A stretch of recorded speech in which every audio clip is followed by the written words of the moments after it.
not ever. Let there be 1,000 blossoms bloom. No forced redundancies. You sit down, Griffin. You sit down. If you like what you hear, you can show us some love too. Follow our socials on Instagram, Facebook, TikTok and YouTube, and subscribe to the podcast on whatever platform you're listening to us on right now.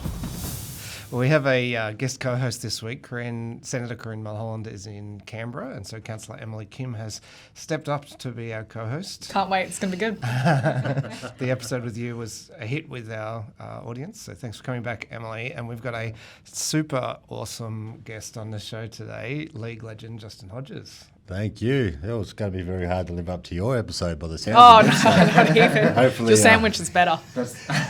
keep your eye off it, please. What was your sandwich? Vegemite. Yeah, okay. Yeah, I think Justin has gone better than that. What have you brought in? Mate, I've brought in chicken, cheese and mayo, something that I used to have before most games. So obviously if we're in a hotel, it's a little bit different. But yeah, if I was at home, that's my go-to sandwich, mate, with a glass of Coke and then have a little rest. All right.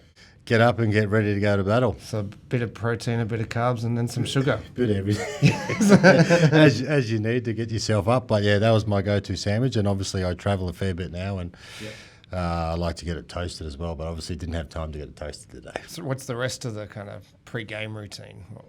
Yeah, look, I wasn't too strict. Like a lot of players, obviously, have got very strict diets. I was sort of a little bit lenient on mine. I probably didn't follow the right protocols in terms of being healthier, but I just ate whatever. Nights before, I mostly had spaghetti. Then I'm a big fan of chocolate. I'd have nearly a block nearly every night, which is obviously not good for you. This is a great diet. Yeah, I know. Well, I've got to fight now because my son tries to eat it, so I've got to keep him away from it. But yeah, I was a big Coke head in terms of the Coca-Cola. Better get that out there. And having chocolate at night, I think. And obviously on the way to games, I'd have a V drink with a twirl or a Kit Kat. That was my go-to every game. All right, and then tell us about yourself. You grew up in Far North Queensland? Yeah, I grew up in Cairns, so very proud of where I grew up. Still go back a fair bit. I think go back and see family. I think growing up back there was a very safe space. I look at society these days and I see a lot of young kids probably don't have the upbringing that we had. I really enjoyed my time there. Some of my best mates are still back there, obviously family as well. And just going to the creeks on hot days and you can just jump in and relax. Obviously, a bit more crocodiles in the water. Yeah, a bit more crocodiles in the creeks these days. But look, I love growing up back there. I think, if I ever left Brisbane, that's probably the one place I'd go because I love taking my kids back there and showing them where I grew up. And we didn't have much growing up, but we had some fun. Yeah, nice. And when did you start playing footy? Look, I started playing when I was 5. I was a big, fat, chubby kid, apparently, when I was younger.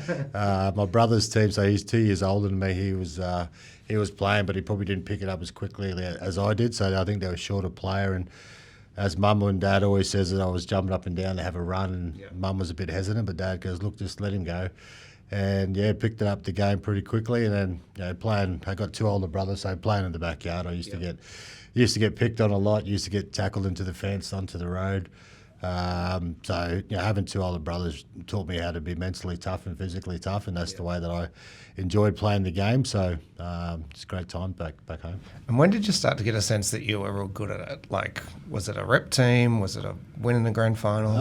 Yeah, bit of all that. Obviously, I wouldn't say the lack of quality players because there was a lot of good quality players back home in Cairns, especially around my age, but I knew that I was a little bit different to some of those people. I had that fire burning inside of me. I wanted to make something of my life, and then I said making junior kangaroos, Queensland schoolboys, Peninsula, North Queensland, all that stuff. And I thought, what? Then watching some of my heroes on TV, especially around Origin time, and then watching the Broncos play, and watching the Pearl, and all these great players play. That's something that I just wanted to do. I think that became my life. I wasn't probably the best kid in school. I never got in trouble or anything like that. I just didn't enjoy school because all I wanted to do was go outside and kick a football around, even though it was 40 degrees and humidity was probably 90. But that's just something that I've always wanted to do. Yeah. Were you the best in PE class as well? Well, that's one thing I was good at. I always said I wasn't good on the educational side, but in PE, that's where I made my mark. Yeah, well, I think for myself, I try to play all sports, and then I think that's we'll get into a little bit later, but that's what I do now is a bit of a 360 moment in terms of my career and the journey that I'm taking now to help other young people, but. For me, sport was my life, and that was all I was good at. I was never afraid to tell young people, I wasn't the first to put my hand up and read a book or get up on the whiteboard and write a sentence. I'd sit there and argue with the teacher. But if the teacher asked me to go and kick a ball or basketball, I'd be the first one to do that for sure. Yeah, nice. Now, Emily, you're not a big rugby league fan. I think there's a lot of knowledge for me to learn. I can't be a performative follower here, to be honest, but I think you can't grow up in Queensland without knowing about the NRL and, Darren Lockyer, you grow up knowing the name and, all household names. So I think you can't get away from it. Oh, look, it's hard. I think, that's the beauty. I think everyone sort of, especially around people always say to me, if you don't understand rugby league or you had never watched it before, watch an Origin match and then you'll get it, because some club games can be a little bit one-sided, or sometimes you're playing West Tigers on a Monday night back in the day down at Leichhardt, and it's 5,000 people, and used to playing in front of 52,500 Queenslanders at home. It's a little bit different, and obviously the vibe's not there. But Origin, if no one's ever watched the game, you go and watch that, then you'll get rugby league. I back the right team though, so. You do. Well, if you're lucky. I'm not. Although I saw a reel of you wearing, holding up a Blues shirt. I think you lost a bet or something, and then they made you put it on. Yeah, so I had a couple of boxing fights, and then Glenn Jennings, who used to manage Tim Zoo, we sort of had a bit of a bet, and I totally forgot all about it. So we rocked up to a press conference here when I fought Benny Hannon, another teammate of mine, and he goes, "Oh, do you remember the bet?" I said, "What bet?" He goes, "If New South Wales won, you had to wear a New South Wales jersey." And mate, it burned me to do it, but I said, "Look," he told me, "Look, you don't have to do it." I said, "No, look, a bet's a bet. If I won, then you would have to do it." So, as much as it hurt me to do it, I had to put it on, but then I threw it at him after it. Yeah, I had to do that. Yeah, 24. It's not good, eh? It's not for I had the traditional bet with Chris Minns, and we didn't win. And I wore it walking down the Queen Street Mall. It was pretty unpleasant. Yeah. Well, there's a photo of me and Willie Mason, because we always, we were close mates, and we swapped jerseys and we're sitting on an esky, and everyone always gives us a bit of stick for it, but we only swapped jerseys because we're good mates. But then, that's probably the only time I left the New South Wales jersey on for so long, as obviously my good mate Mace's jersey, but it didn't feel right. But in the context of sport and being a good sportsmanship, we both showed that. Yeah, and I didn't know this. When you were young, your mum got sick? Yeah, so, just diving into what sort of motivated me, and like you said, did I know that I was a little bit different? I think when I was about 11 or 12 years of age, so my mum had cancer in her cervix, so we almost lost her. Unfortunately, the Cairns-based hospital didn't pick up on her cancer. They thought she just had a pain in the stomach, sent her home. And like I said before, we didn't have much money, so we couldn't afford much things. But then, luckily, we got enough money together. Dad drove Mum down to Brisbane, and that's when they picked up her cancer. And I think they said, you're lucky you came down there, because another 2 weeks later we wouldn't be able to help her. So she's still got ongoing problems today, unfortunately, the poor thing. But that was always my motivation. That was always my mindset, that I wanted to make something good in my life, because I wanted to make sure I bought my mum a house. I didn't want her to work again. I wanted to make sure that she was around, obviously, for a long, long time. And that's what I tell young people, that was my purpose every day. So when I woke up sore, or when I woke up and I didn't want to go to training, or I had a bad injury, I had to stop being a sook, because if someone could beat such a bad disease as cancer, I had really nothing to whinge about and cry about. But that was my motivation for 15 years. Every day I got out of bed, every day I wanted to be the best and to make her proud, because she was always in the stands, she was always cheering me on, and without her, I wouldn't have reached the heights that I got to. And it's always sad. You see her sometimes, she sort of struggles with sickness and stuff, but she's a very, very, very strong lady. Yeah, and I've met your dad too. He's super proud of you as well. Yeah, you met Dad. He's a bit of a loud one compared to Mum. Mum's a little bit quiet, but look, Dad's he's a tough man. having 3 sons, he had to be tough, I guess. But look, he was super proud. I think he coached me since I was a young kid, since I was 6 years of age. I missed one tackle. He used to pull me off the field. I dropped one ball, he pulled me off the field. I'd be sitting on the sideline crying. Then him and Mum would argue about just putting back on. But he taught me some really good lessons about respecting the ball, respecting your teammates, but also having that drive. When things are going against you, don't just give up, bite down your mouth guard, all that type of stuff. So for me, like I said, Mum was probably always the rock in our family. She was always there, but Dad, for me, got me to where I needed to get to. I think my other 2 brothers had a lot of talent as well, but I think upstairs, in terms of their commitment and their drive, they just didn't quite have it. Where I, like I said before, I knew what I wanted to do, and I wanted to make sure that I had a really good crack and provide Mum a better life than probably what we had back home. Yeah, right. And what does that transition from community sport to professional look like the lead up? Take us through the lead up to your first NRL. Yeah, look, it was scary. I think I debuted when I was 17, so I just finished high school. So I left Cairns, did year 12 at Ferny Grove State High School, which is once again totally different. If you're obviously been to Cairns and you've been to Cairns schools, there's a lot of cousins and a lot of people look just like me. I came down here and I remember my first day and sitting in the car, I just did not want to go to the school because there was no Indigenous people. I remember there was one guy called Paul. He was I still remember him. He was a Kiwi boy. Lucky he was in grade 12, so we've become really good friends. We still speak today. But then I remember, so I finished grade 12, went on a Kangaroos tour. We had obviously schoolboys Kangaroos tour. We did Ireland, England, France, and then when I came back from that, I was in the top 25 squad. And then when all the greats like Wendell and Lottie and Lockie and all that went off to Origin, I debuted against Canberra, down in Canberra. So a kid from Cairns, heat, and then going down to Canberra in the cold. And I was up against a guy called Leslie Vanacolo, who was an absolute mountain of a man, playing against Laurie Daly, someone who I loved, idolised. So I remember that moment. I was absolutely crapping myself coming up there, and Laurie Daly just kept peppering me with crossfield kicks all night. And I remember Wayne just goes, look, if you can't catch it, just hit it out, we'll defend it. Yeah. I reckon I probably hit about 3 or 4 out. I think the front rows are getting a little bit dirty on me. But look, it was a special moment, to finish high school and debut at 17 and, let alone, the games that I ended up finished playing, but to play one game for the Broncos was unbelievable. And I remember the night after that we had was pretty special as well. The boys showed me a good time, and I actually got in trouble by Wayne because I was only 17. So, yes, so I do remember a lot from that. And did you win that game? Do you remember? We did win that game. We did win that game. And what year was that? It was 2000. Wow. So, back in 2000, I debuted, and Gordy Teller still gives me a bit of crap because I said after someone interviewed, I said, mate, it was just an unbelievable feeling. But he thought I said it was uncredible.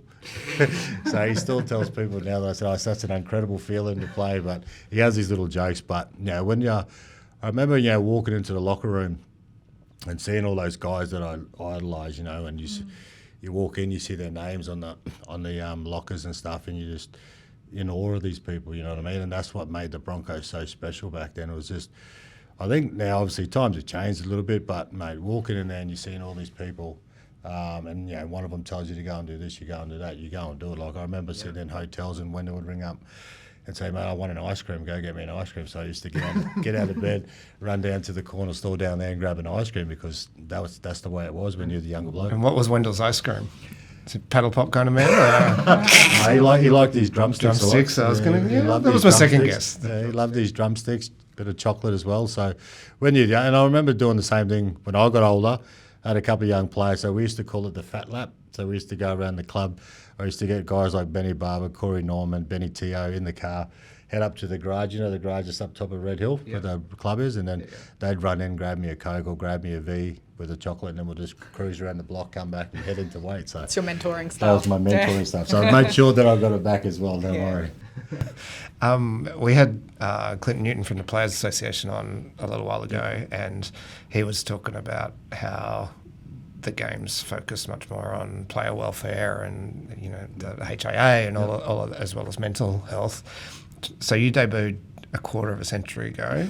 How have you seen it change? How is it different for a 17-year-old kid from Cairns now? Obviously, the contact's different. The speed of the play of the ball is a little bit different. The upper body contact now has changed the game. Like back in the day, you do a nice little legs tackle, you tackle around the ribs. That was called a great tackle. But these days, if you tackle around the legs or you go around the hips, you almost get your coach won't be happy with this. Or I think the way that the game has changed through contact. There's a lot of 3-4 men in, slowing the play of the ball down. We're back when we sort of played, it was more fast in terms of, you make a tackle, you get up, and that's what. And I remember even playing against the Melbourne Storm, they really changed the game in front of all that. The old chicken wing and all that stuff, and slowing the play of the ball down where.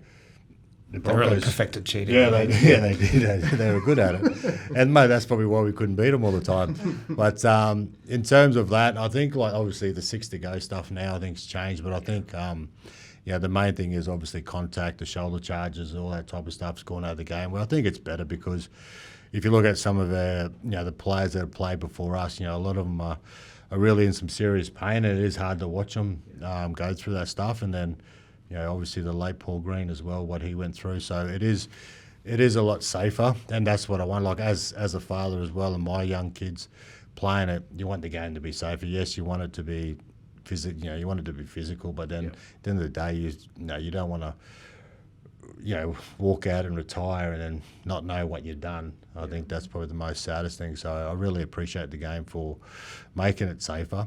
It took a while for everyone to get on board. Obviously, the old players probably still wanted the physicality of it, but it's still there. Like, I've watched the test match the other day. Mate, the physicality's still there. It's just a little bit more controlled now, which I think it's awesome. Still looks like it hurts to me. It does, which is, there's only like people always go, you miss playing. I said, I don't miss the week-to-week stuff. I said, I miss Origin. I said, I'd love to go out there one more time. Then you watch the hit, you're like, maybe not. Because then you realise... Those first few tackles. Then you realise 3 or 4 days later you're still sore, then you've got to put your boots back on and play again. So, I'm more content now just watching. Yeah. The last time I saw you, the Broncos had just won their first grand final in 19 years. We were both pretty happy. Yes, look, I think everyone kept saying, you're not the last side that won now, but I think it's a great thing because the city of Brisbane, obviously the Brisbane Broncos are a massive brand, and when you play for them, it's always about winning. It's always about competing, and that was the legacy that I wanted to leave behind because that's what when I first came here at the end of '98, left Cairns, the Broncos have won '98. And then 2000 as well. So, and just seeing how hard those guys work, and then see what the city enjoys seeing that. So, I think for us is a bit of a relief to see the boys get up and get it done, and the way they got it done. It just goes to show you, and goes to show anybody, like, you got to work hard. Like, there's no shortcuts in anything that you do in life. You got to work hard, and I think the boys really believed in the process that. If they worked hard, all that hard training they did, spewing in buckets and all that stuff, whether it's true or not, but every side that works hard, they're going to put themselves in a position to win. And they came back against Canberra, they came back against the Penrith Panthers, they came back against Melbourne Storm, 3 of the best sides. If they get a lead on you, never run them down. But they managed to do that because they backed up from the work that they've done. They relied on all the stuff that they learned during the preseason. When things got tough, they stuck to what they had to. And drinking toilet water helps too. Something in the toilet water.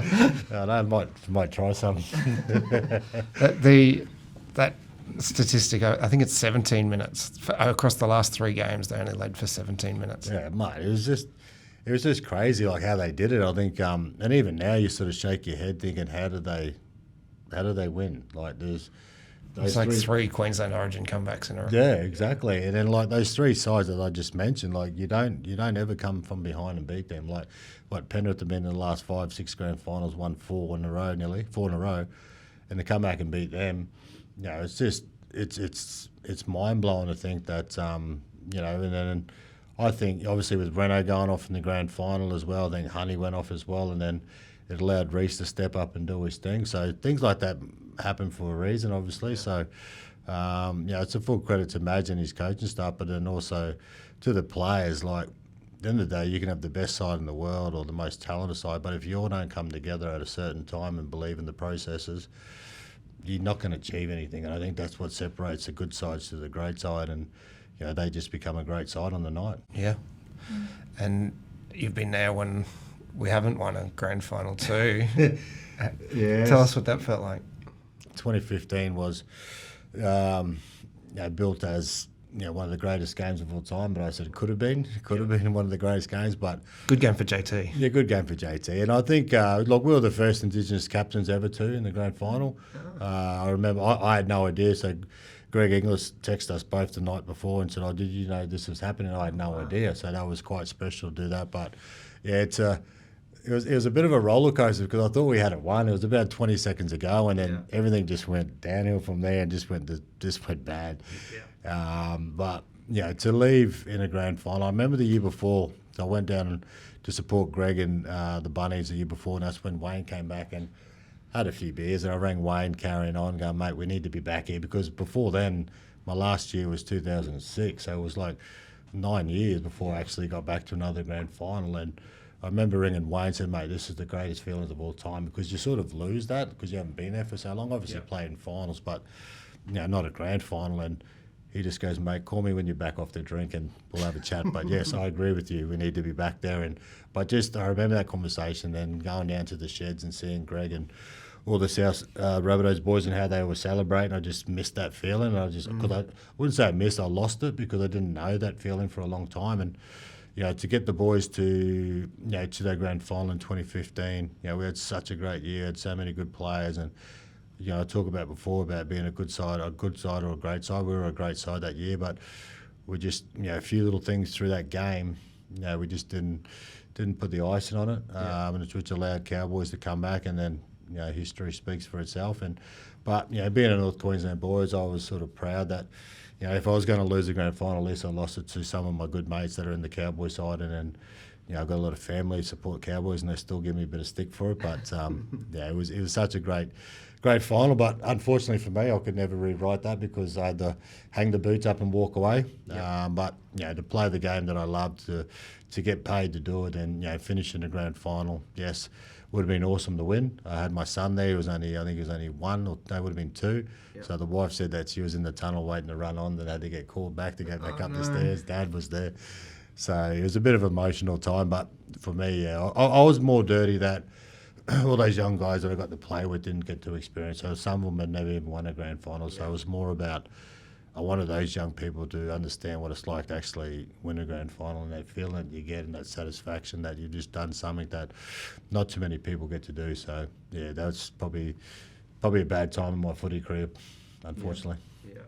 You talked about being Indigenous. I saw you were in the SBS, and there was an episode there. Do you mind sharing a bit about that? Yeah, I did an episode of Who Do You Think You Are? I think, which I was excited about because when you're a rugby league player, and obviously you guys are politicians, well, you don't get family time. You don't get to find out who you are. You got to be committed to what you do, and that's the same as rugby league. So, when you're a rugby league player, everyone knows you as your last name, Hodges, and that's it. I don't think no one ever calls me Justin anymore, but for me, it was about finding out who I am and where I came from. Obviously, I knew that I was Aboriginal and Torres Strait Islander, but my grandfather passed away quite young, so he was on a Torres Strait Islander side. So a lot of that history sort of got lost with him, and then it was such a unique journey to go on. So my nan had no idea that she was Indigenous. She was taken away from her mother a long, long time ago, and then Mum sort of probably didn't have she probably thought they were, but didn't have that clarity around it. And I remember doing all the tests and then, finding out they were actually traditional owners up in Herberton, which is up in Atherton, where, my great-great-grandmother, was born, and where she lived and stuff like that. And then obviously going to up in the Torres Straits, going to Coconut Island, and finding out that my third great-grandmother, had a baby there. Her umbilical cord was still cut and left in the sand, and so all that type of stuff, and seeing where my family came from. One of my great uncles, he was one of the first Indigenous persons in the army, and he was buried up on Thursday Island. So I had no idea once again, and then went and visited his gravesite. So all that stuff was unbelievable, and which is good for me now because I can find out where I am and where I come from, and I can pass it on to my kids as well. Where before, I remember going into Indigenous All-Star Camp and we had to tell the people what tribe we were, where we're from, and I knew one, but then I ended up having multiple of tribes as well. So for me, that was always probably a little bit disheartening because I should have, if I realised who I was, I would have loved to mention all those people as well and those other tribes to represent my mum's side as well. And she was part of her family was part of Stolen Generations, which we didn't think we had anyone that was from Stolen Generations, so that really hit home as well. And some of our family were still live in Yarrabah, which is a little community just outside of Cairns that, we had no idea that we were part of that community as well. So, which is only around the corner. We used to play football there all the time. So, it brought out a lot of interesting facts, and it allowed me to find out who I really am as a person. And I never really got to do that as a player. So, I was fortunate enough to do it now. Yeah. And so, post-retirement, tell us what you're up to. Yeah, look, I was quite fortunate when I retired. I wanted to be a coach, but I thought, why would you want to be a coach when everyone gets sacked after a couple of years? So I enjoyed coaching, but I was, I worked at the Broncos for 10 years. We had an Indigenous girl program that we ran beyond the Broncos program, which I really, really loved. I enjoyed it. It's a great program. It's in a few of my schools. Yeah, I really found a good passion for helping these young people because,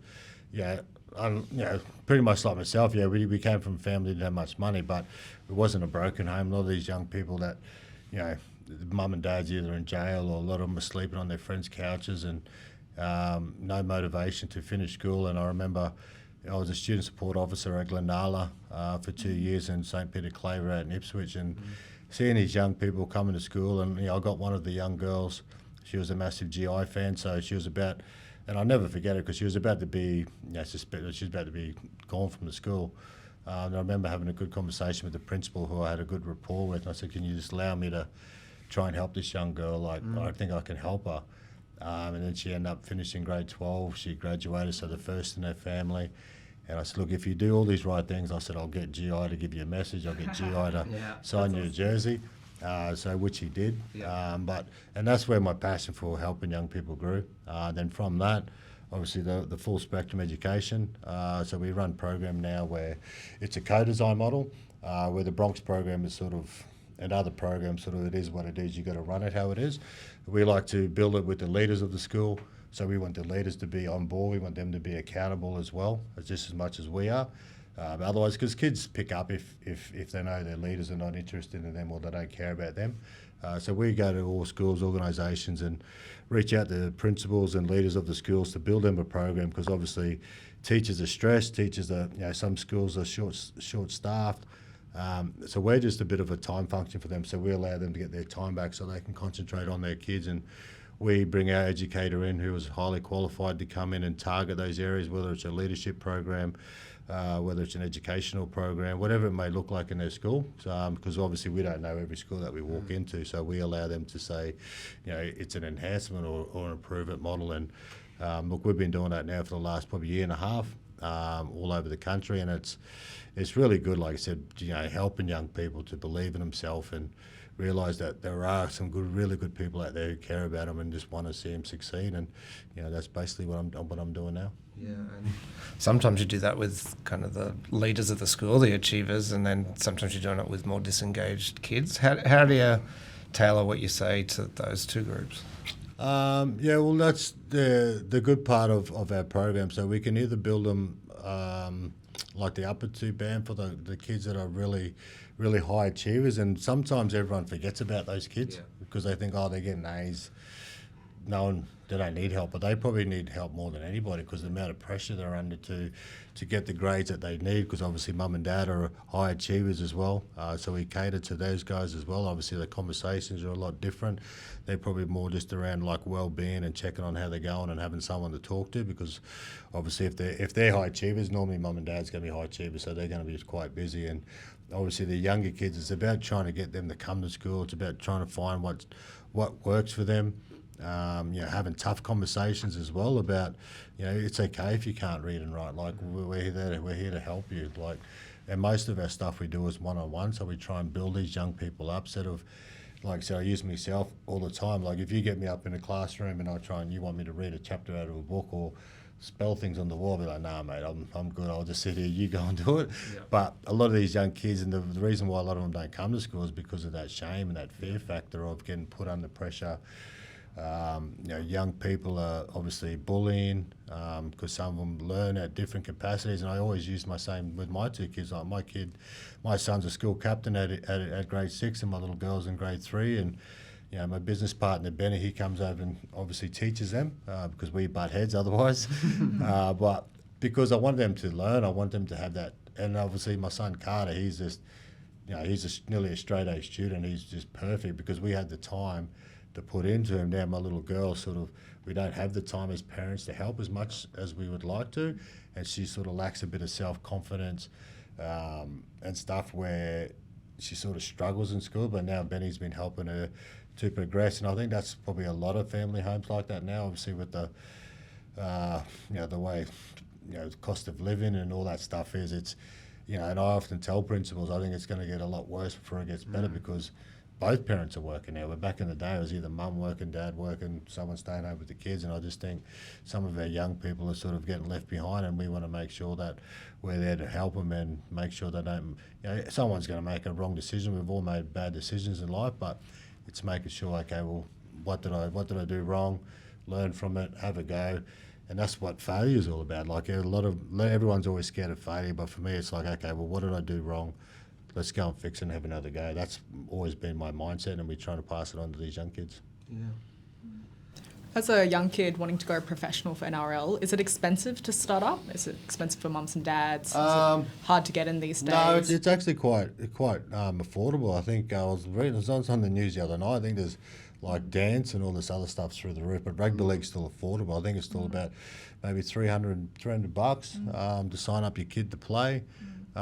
Which is still, some people still can't afford. Like I was the president of Albany Creek Crushers for a couple of years as well, just to get back to rugby league and help these young people. So, and there's a lot of families that couldn't pay the money up front, so we'd put them on a payment plan because we want their kids to play. I'm never going to turn away and say, no, you need to pay your money now. And look, there were some families that didn't end up paying, which is, to me, I don't care. Like, as long as it's not going in our pocket, like, if some families can't pay, I'm not going to say your son or daughter can't play today because you haven't paid your fees, where some clubs do that, where I want all young people to play sport. I think having, whether you like it or whether you're trying rugby league or you're trying netball, basketball, I think sport really helps young people to grow, like especially with social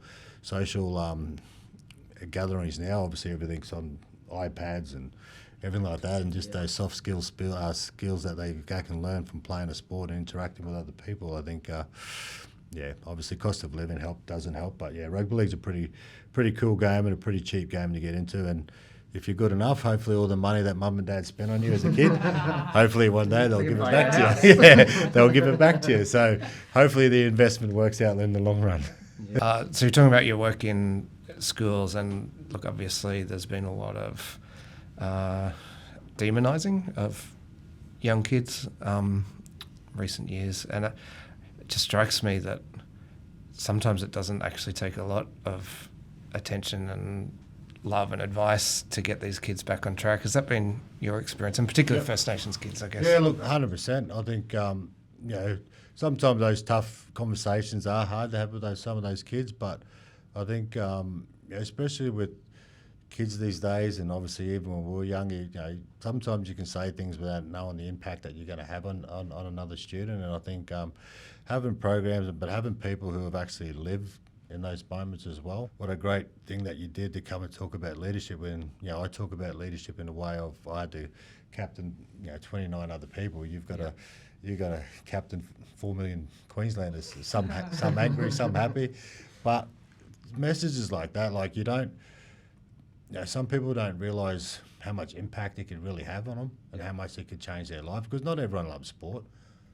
There's a lot of young kids, I'm sure, that you touch when you come to school because they want to be leaders, they want to be politicians or business or whatever it may be, right? So I think having more people like yourself, having people who have lived it, so whenever we bring people of whether they're in terms of sporting people or business people, they're people who've actually lived some of these hard lives as well, or faced challenges. I don't ever want to bring someone into a school and trying to tell young people about, living on the street, or not having a dad at home, or got straight A's all their life, and you're trying to talk to kids who are sitting on D's and C's. The kids know when you're not real. So I think for us it's about trying to find out, and that's the whole beauty of that co-design model, where we find out from the leaders of the school what topics you want us to talk about, what kids do you want us to see, what kids really do you think that's on that line where they could go this way or this way. And those are the kids that we want to try and target and try and commit to and get to and try and help them have a better future. Duncan was my political mentor. He was a state member of parliament before he passed away from bowel cancer. But actually, he sat me down and he got me to watch Get Me Roger Stone to show me, which is like this documentary about all the evil ways in which politics can be run, and to show the depth of how bad things can get as well, and the tactics and the strategy. But I'll never forget that. And he really inspired me to have a love for reading and learning and watching different things and experiencing what else is out there in the world. Was there anyone that really touched you, or any mentors that you've had, something that someone said to you that's really changed your view and vision of things? Yeah, look, I've had a few good mentors. Obviously, comes to mind, obviously, Paul White, our old CEO. He's a great guy. Yeah, great, terrific guy. He's the one that believed in me to be a captain. He's the one that believed in me to be a leader. I remember, we've had some tough conversations where I had a lot of off-field incidents, unfortunately, but I remember when he first came into the job, and he always says, I had a profile like this big, all the bad things that we've done. But he goes, mate, I'm just going to throw everything out. We're going to start from scratch. We're not going to lie to each other. We're going to be honest. I think you can lead this club. These are the reasons why. And I still didn't see it as a person, as a player, because all I wanted to do was play and just win. And I remember, obviously, everyone knows about his brain tumour and all that stuff that he had.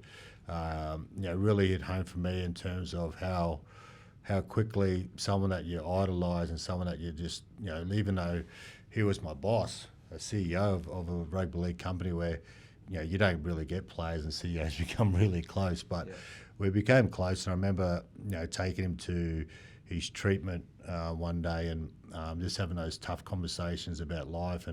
But he was one of the most positive persons through that. I remember sitting there watching him get through all his treatment, talking to other Broncos fans that were actually in the room as well, and really changed my outlook on life. Like, when you're a young rugby league player, you think, you're arrogant, you're cocky, you think all this type of stuff, and you don't want to talk to people, you don't want to talk to media, or you don't want to talk to sponsors, because you're just like, well, I don't need you. I'm I'm who I am. Where he taught me a good lesson in life about being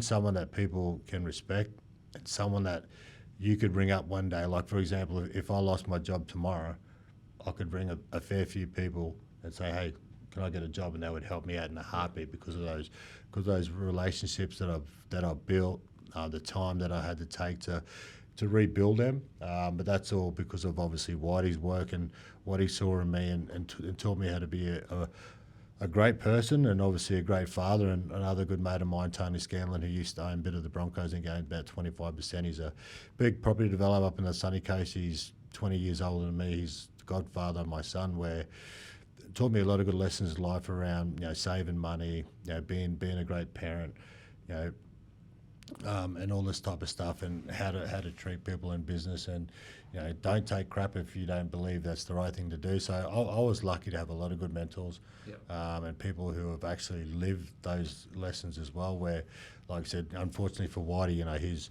he's come at a critical time with his brain tumour, and obviously my other mate Tony, he went through some struggles as well. Obviously, being a business person, he almost went bankrupt a few times, but found a way to get himself back up to where he is today. So, you talk about resilience, and you talk about people who've lived life. Those people have nearly lost their own family, lost all their money, but they found a way to get back. So, learning from them and not making their mistakes, which is awesome. Yeah, great. And then you mentioned earlier your post-rugby league boxing career.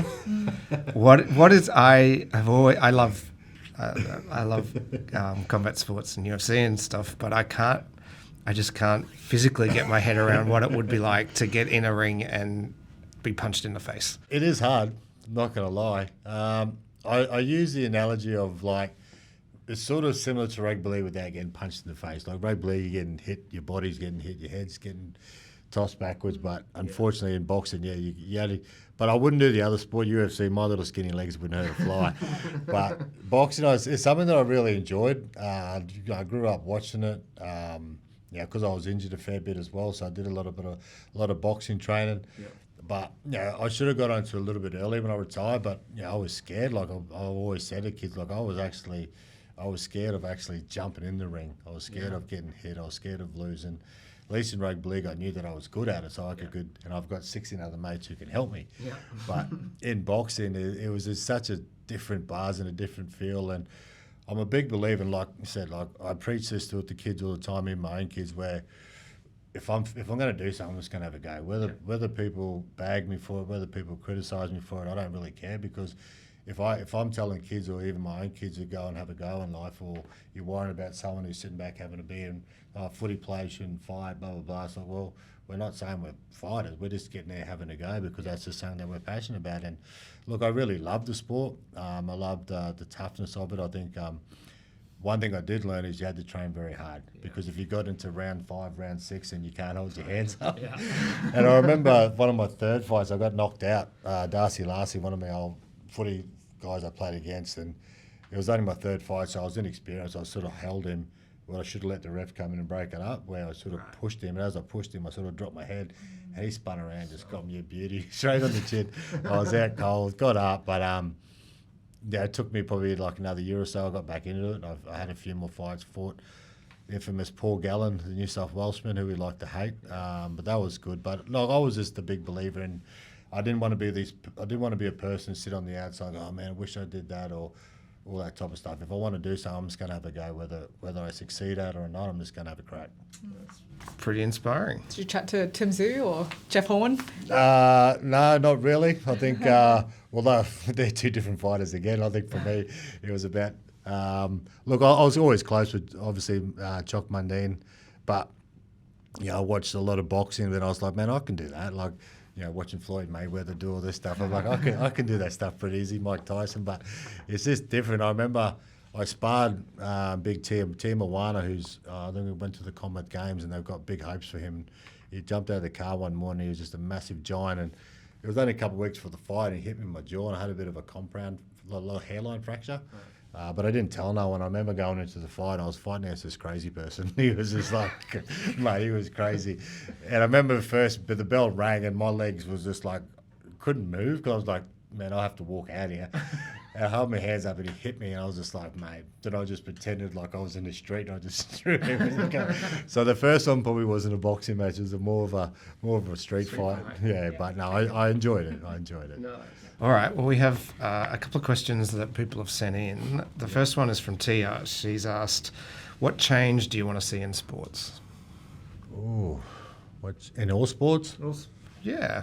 Answer it how you like. What change? I think probably more pathways for younger kids. Yep. I think just generally talking about rugby league. Obviously, it's a massive part of our game now. Obviously, women in sport, and it's growing tremendously. But I think like I said, my daughter's 8. I'd like to see at a young age these young girls playing against young girls. So my daughter still plays against bigger kids, which is quite scary as a father, watching my daughter get hit by a bigger kid. And I'm like, okay, well, you play the game, you know what it's like. But I think, and it's hard though, but I think trying to have a more better pathways for these young girls to pick the game that they want to play, and obviously put some good coaches in it as well. I think coaching's a big thing. I think the upskill their coaches and all that type of stuff as well, and having the right mentors that they could learn from and grow their game. I think that's probably the big thing. Yeah, that's great.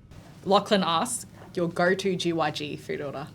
GYG, I only had that the other night actually.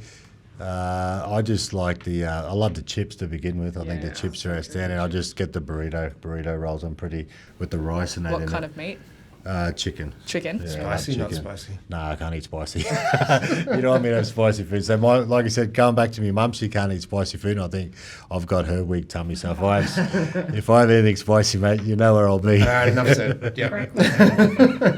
It's Proteus Man has asked Justin, how do you manage to keep up the hard work and effort when you don't feel like it? It's a great question. For me, I think now it's about impact.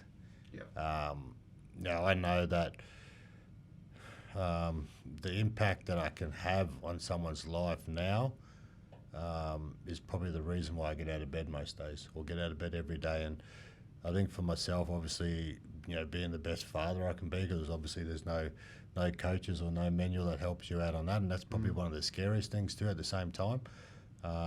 Is making sure, obviously, my family come first. I'm looking after them, but the reason I go out of bed and do what I do, because I know there's young people out there that need help. I know there's a lot of these young kids who get left on their own, or they get, especially the way social media and all this stuff and impact is. And I always see a lot of stuff on the news, and I think, man, imagine if I got to that person, or one of us got to that person, could we turn this kid around, or maybe could we stop all this stuff? But for me, it's impact. I think the impact, I can't have impact if I'm sitting at home in bed.